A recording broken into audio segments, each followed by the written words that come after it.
So the Ring magazine just leaked Jake Paul's new fight where he'll be going against Julio Cesar Chavez Jr. in a boxing match.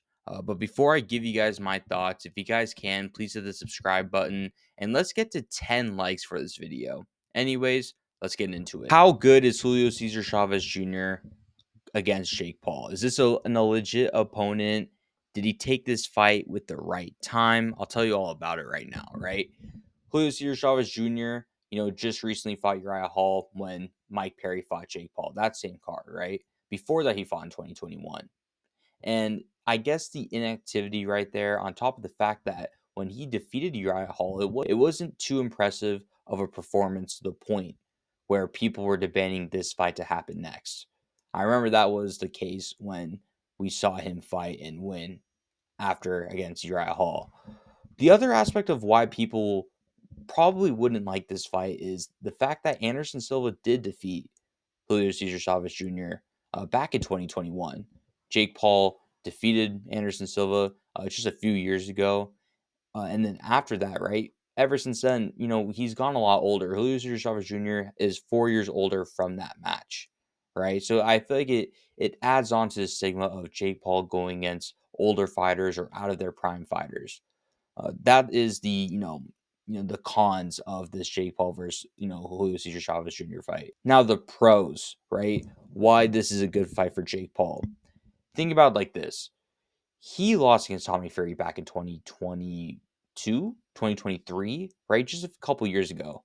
Ever since then, he's trying to build himself back up from that fight. And, the fights that he took against Andre August, Ryan Borland, a short notice fight against Mike Perry, went against Mike Tyson just this past November to get a lot of name to him, which he did a pretty good job, to be honest, on that aspect. Julio Cesar Chavez Jr. compared to those three opponents, the Mike Tyson fight was an exhibition. He is the toughest opponent compared to those three fights. Ever since the Tommy Fury loss, this is the toughest fight that Jake Paul will take. And I feel like with all those in mind, right, the last question is what is the goal? And I think there are two goals with taking this fight. A, mentioned a bit earlier, to build back against Tommy Fury. I think, at some point he does want to go against Tommy Fury. It's difficult to negotiate with the Furies at the end of the day.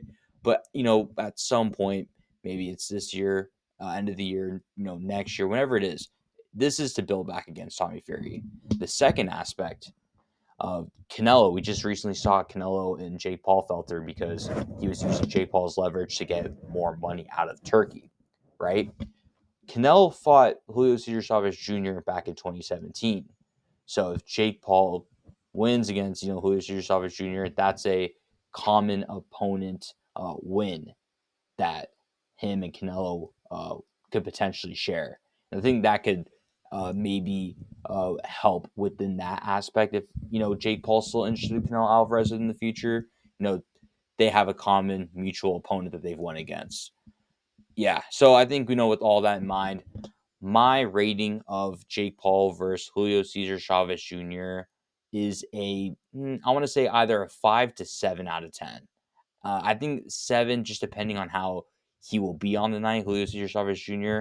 But on paper, I'll give it a 6. I feel like, to be fair, it's a 6 out of 10 opponent. It's his toughest fight ever since Tommy Fury, but I feel like this fight could have happened earlier, in my personal opinion. But yeah, that's my thoughts on this fight.